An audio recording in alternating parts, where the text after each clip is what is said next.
आगे।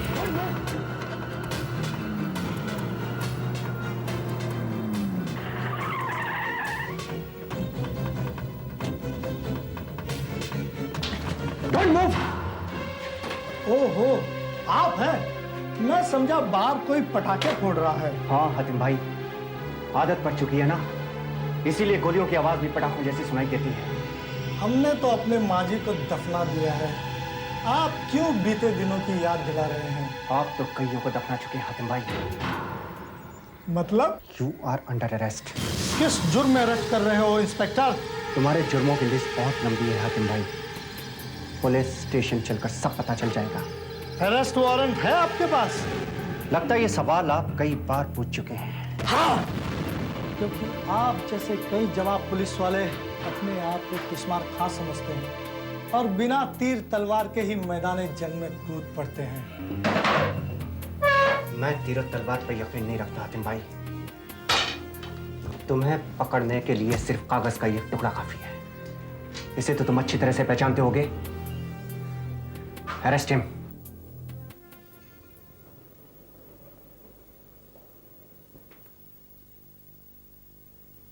Yes. What can I do for you? आप मेरे लिए तो कुछ नहीं कर सकते।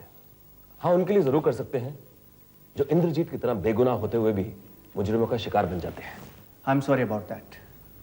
But आप क्या मिस्टर इंद्रजीत के रिलेटिव हैं? क्या सिर्फ रिलेटिव्स ही जुल्म और लापरवाही के खिलाफ आवाज उठा सकते हैं? आप हमें लापरवाह कैसे कह सकते हैं? हमला होने के आधा घंटे के अंदर अंदर हमने हातिम भाई को अरेस्ट कर लिया। शूटआउट में उसके 6 आदमी भी मारे गए। लापरवाही तो यही है कि मुजरिम पकड़े गए, मारे गए, लेकिन हमला होने के बाद। क्या आपको उनका पहले से हाइड आउट मालूम नहीं था? क्या हमला होने से पहले उन पर छापा नहीं मार सकते थे आप? क्या उन्हें गिरफ्तार नहीं कर सकते थे? छापा मारने की कोई वजह भी होनी चाहिए मिस्टर। क्या यह वजह काफी नहीं कि वो लोग खतरनाक मुजरिम हैं? आए दिन पेपर्स में आता है कि बम ब्लास्ट के बाद उनके हाइड आउट पर छापे मारे गए। मैं पूछता हूं, बम ब्लास्ट का इंतजार ही क्यों किया जाता है? क्यों इंतजार किया जाता है कि कुछ और लोग मरे, जख्मी हो, कुछ और बच्चे यतीम हो, और फिर आप एक्शन लें? देखिए, आप जो कोई भी, मैं जो कोई भी नहीं, विशाल डबराल हूं, जिस पर बहुत जल्दी इल्जाम लगने वाला है कि हमले के पीछे मेरा हाथ है। मेरा कार्ड रख लीजिए ताकि मेरा एड्रेस पता करने में देर ना लगे। और आज के बाद इंतजार नहीं, एक्शन कीजिए, एक्शन। शुक्र है गोली लंच तक नहीं पहुंची। पेट की तरफ से 2 रिब बोन टूट चुके हैं। नॉर्मल होने में कितना वक्त लगेगा डॉक्टर? वो तो टाइम लग जाएगा मैडम, पहले होश में तो आने दीजिए। But don't worry, he is out of danger now. Doctor साहब, कुछ पार्टी वर्कर्स बहुत जिद कर रहे थे कि मैं पार्लियामेंट सेशन के लिए दिल्ली जाऊं। देखिए, जहां तक इंद्रजीत की सेहत का सवाल है, हम उसके जिम्मेदार हैं। लेकिन होश में आने के बाद अगर वो आपको सामने ना पाए तो शायद। मैं भी यही सोच रही थी। उजिला बेटी, देखो तो कौन आए हैं। अरे गोयल साहब, आप? एयरपोर्ट से सीधा हॉस्पिटल गया था, मैं समझा तुम वहीं होगी। बैठिए ना। वैसे डॉक्टर बार बार आईसीयू में जाने के लिए मना कर देते हैं, और मेरे वहाँ रहने से मिलने जुलने वाले भी बहुत आ जाते हैं। एक्चुअली मुझे भी अंदर जाने नहीं दिया, मगर मैंने डॉक्टर से पता किया कि परसों तक इंद्रजीत के होश में आने के चांसेस हैं। जी। और अल्ताफ भाई सुनाइए, चाय वाय नहीं पिलवाएंगे? प्लेन में तो चाय बिल्कुल गर्म पानी जैसे मिलती है। चाय अभी हाजिर होती है। अल्ताफ भाई, आप बैठिए, मैं बोल के आती हूँ। बेटा तुम बैठो, मैं चाय भिजवा देता हूँ। तो तिवारी से कह दीजिएगा इलायची दालचीनी सब डाल के लेके आए। जरूर। कमाल है उजला, तुम्हें आज तक सब कुछ याद है। मैंने सिर्फ एक दफा तुम्हारे घर चाय पी थी। आपकी फरमाइश जो थी। तो मेरी एक फरमाइश और भी है कि मैं दिल्ली चलूं। हाँ उजला, तुम्हारा वहां होना बहुत जरूरी है। फर्ज कीजिए कि वो गोली इंदर के बजाय मुझे लगी होती तो? तब तुम्हारा वहां होना जरूरी नहीं था। तब तो ये खबर ही काफी थी कि लोगों के खातिर बेचारी उजला हॉस्पिटल में पड़ी है। हम इस न्यूज से सिंपैथी गेन कर लेते और बिल पास हो ही जाता। सच्चाई चाहे कितनी भी कड़वी हो, आप कह देते हैं। सिर्फ तुमसे उजला, क्योंकि तुम सच्चाई सुनने की कैपेसिटी रखती हो। सुनो, जैसे ही तुम बिल पेश करोगी और कार्रवाई खत्म होगी, तुम्हें वापस भेजने का इंतजाम हो चुका होगा। और अगर जरूरत पड़ी तो किसी का प्राइवेट प्लेन मंगवा लेंगे।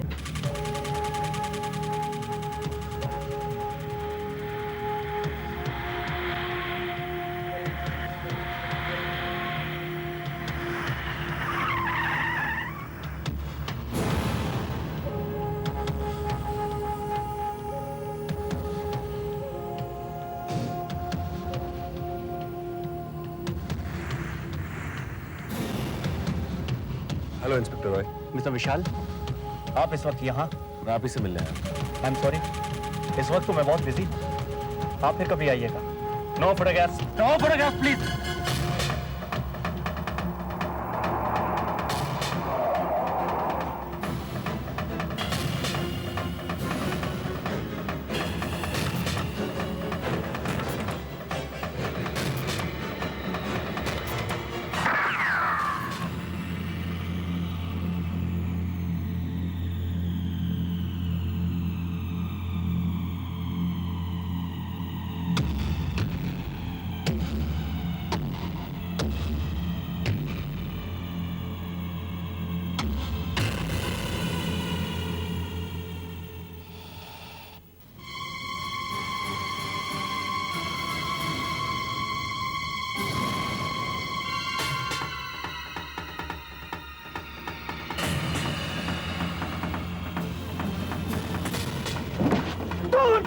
में जिंदा चाहिए।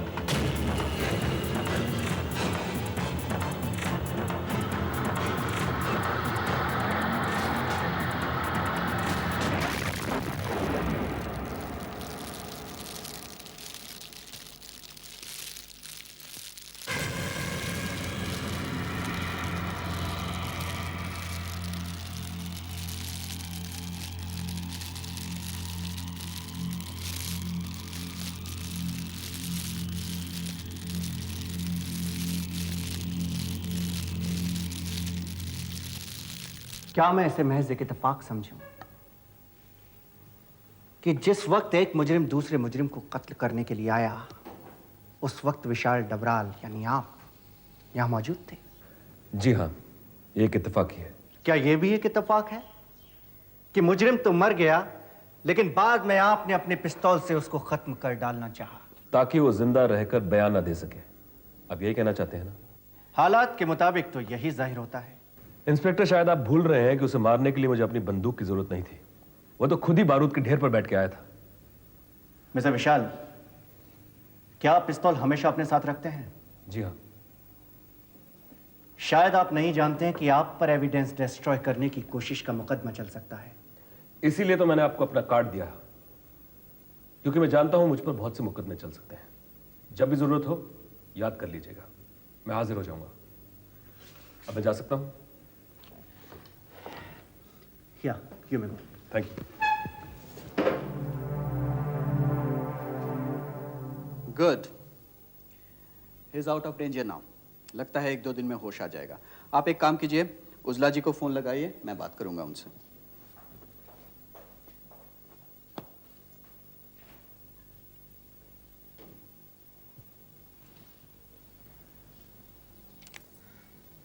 हेलो, मैं डायना बोल रही हूँ।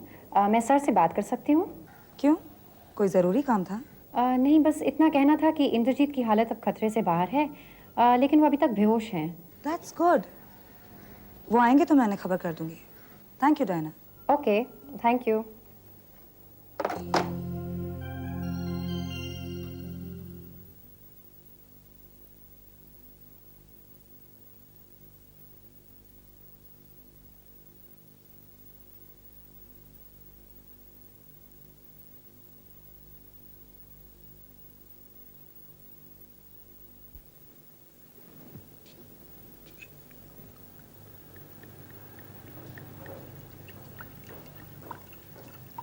विशाल, Indrajit is out of danger.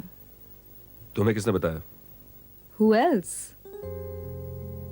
But your sweet secretary, Diana. जो कल की आने वाली खबरें आज ही सुना देती है। तुम्हें उससे कोई शिकायत है? अगर है भी तो तुमसे। मतलब ये विशाल कि एक बीवी को अपने पति से शिकायत हो सकती है, उसकी सेक्रेटरी से नहीं। तुम इमेजिन क्या कर रही हो? मेरे प्यार में कोई कमी है या मेरी सेक्रेटरी के काम में कोई खराबी? मैं कुछ इमेजिन नहीं कर रही विशाल, सिर्फ इतना देख रही हूँ कि वो तुम्हें अपने करीब लाने की कोशिश कर रही है। रविश, वो अपना काम अच्छी तरह करने की कोशिश कर रही है and I am sure she will be successful. I am warning you Vishal, उसका टारगेट उसका करियर नहीं तुम हो। विनी, तुम ये कैसे कह सकती हो? तुम इसे 1-2 बार मिली हो और चंद दफा फोन में बात की है। ओ कम ऑन विशाल, एक औरत दूसरी औरत को एक नजर में ही पहचान लेती है। ओके, अगर उसके दिल में ऐसा कुछ है भी, बी रेस्ट एश्योर्ड मेरे दिल में ऐसा कुछ नहीं है। सो मेरी तरफ से चिंता करनी छोड़ दो। मैं अपने बारे में चिंता कर रही हूँ विशाल। तुम्हारी चिंता का कारण कौन है, डायना या उज्ज्वला? तुम उज्ज्वला का जिक्र क्यों कर रहे हो? क्योंकि विनी, कभी तुम कहती हो कि शादी के बाद भी मैं उज्ज्वला से प्यार करता हूं और कभी तुम कहती हो कि मुझे डायना के फैलाए हुए जाल से सावधान होना चाहिए। विनी, मैं एक समझदार आदमी हूं, अपना हर फैसला सोच समझ के करता हूं। शायद इसीलिए मैंने तुम्हारे साथ शादी की थी। तो तुमने मुझसे सोच समझ के शादी की थी? हाँ, मैंने कहा उज्ज्वला न सही, उज्ज्वला की फ्रेंड ही सही, इसी बहाने उज्ज्वला से मुलाकात तो होती रहेगी। You crook? Yes, I'm a crook. अब पिताजी आप? हाँ, मैं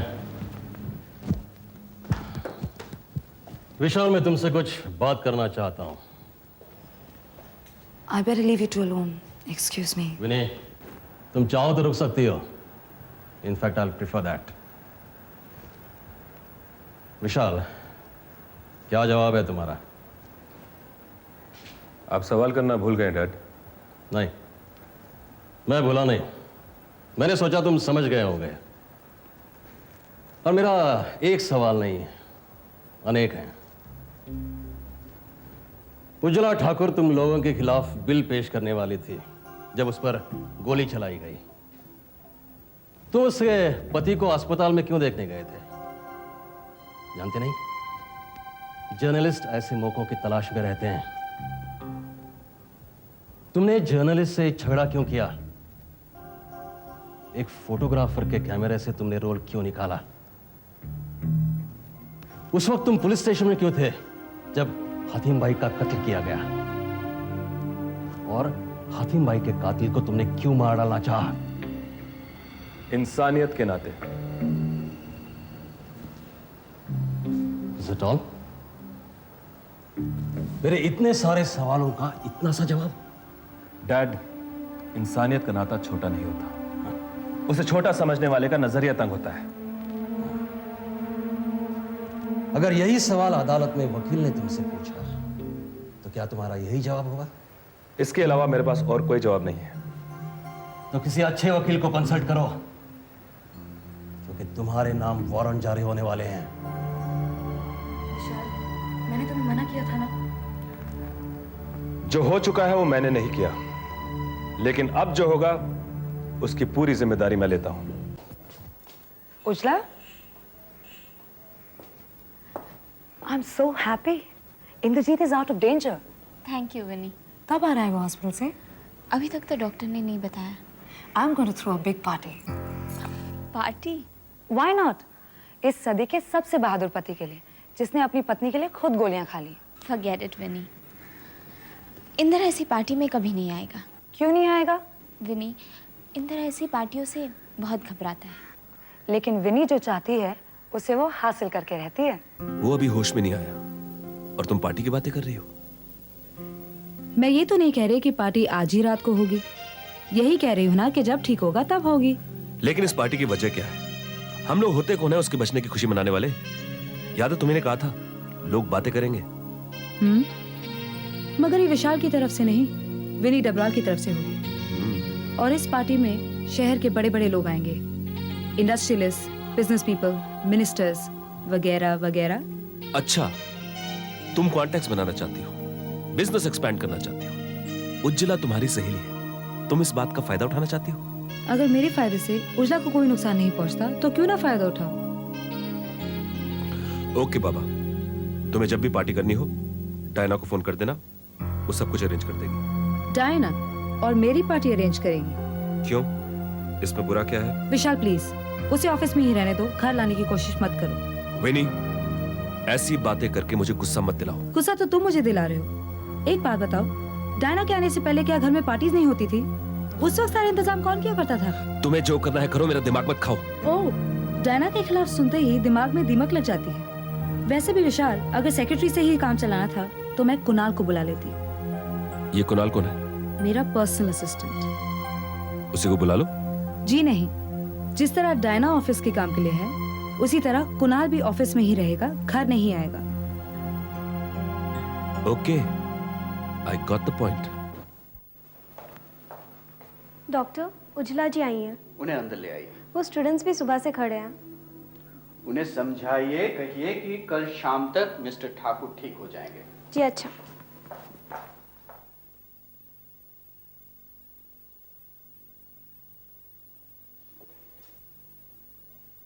hello doctor. Hello, he is improving. Doctor, Indrajit के कुछ स्टूडेंट्स बाहर। अभी नहीं, आई एम सॉरी। और आप भी ज्यादा देर तक यहाँ नहीं रुकिएगा। मैं कुछ दूसरे मरीजों को देखने जा रहा हूँ। ओके?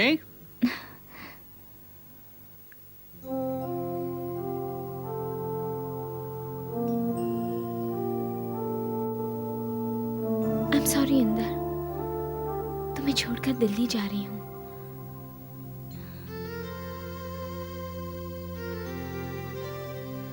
होश आने पर अगर तुमने मुझे अपने सामने न देखा तो नाराज मत होना, मुझे गलत मत समझना।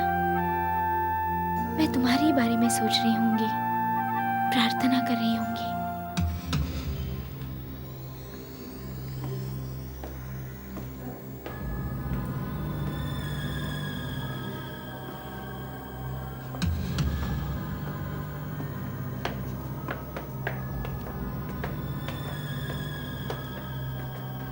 बड़ी माँ जी, ये साहब आए हैं, कहते हैं साहब के बड़े भाई हैं। नमस्ते माँ जी। आप? खबर सुनते ही भाग आया हूं। कैसा है मेरा भाई माँ जी? घबराने की कोई बात नहीं है बेटे, अब वो खतरे से बाहर है। आप पापा के भाई हैं?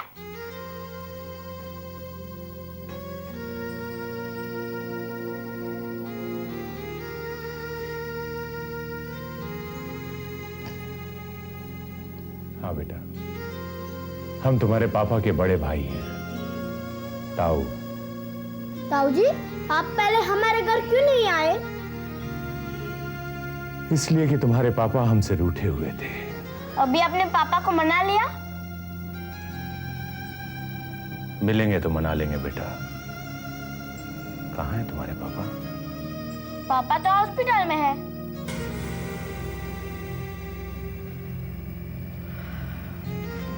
आप जल्दी से मुझे हॉस्पिटल ले चलिए माँ जी।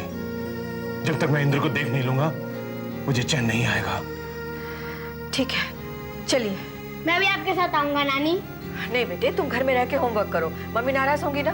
मैं शाम को आके होमवर्क कर लूंगा, मम्मी कुछ नहीं बोलेगी। ठीक है बेटा, तुम मेरे साथ हॉस्पिटल चलो, मैं तुम्हारी माँ को समझा लूंगा। पर मम्मी तो दिल्ली गई है। असल में उसे एक जरूरी काम पड़ गया था, इस वजह से उसे दिल्ली जाना पड़ा। इंद्र को इस हालत में अकेला छोड़कर वो दिल्ली चली गई।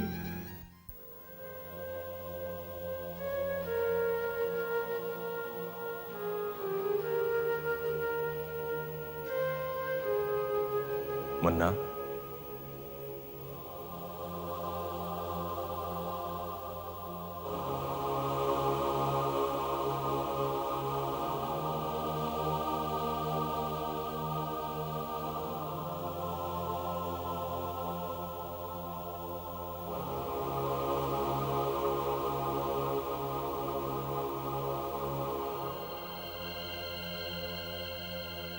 कैसे हो आप पापा? वो दिल्ली गई है। हाँ बेटे, कुछ जरूरी काम आ गया था। पार्टी का काम। तुमने तो उसे बचा लिया, लेकिन वो तुम्हें इस हालत में छोड़कर संसद में हाजिरी लगाने चली गई।